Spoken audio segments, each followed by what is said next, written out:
How to delete your BlockFi account and withdraw crypto. So in here, the very first thing that you need to do is simply log into your account and then simply navigate to your wallet, right? So after navigating to your wallet, you will actually be able to withdraw all of the eligible crypto and fiat balances to external wallets or even your bank account.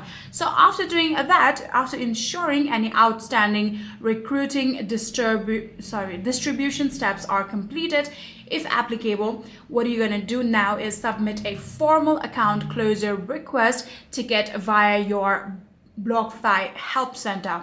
So for that, you can either get that online, you can simply search for BlockFi help center online, or you can simply get to the settings option right here, and then from there you'll actually be able to find the help option. Tap on that one, and then from there what you're going to do is simply chat with them and tell them that you want to delete your account.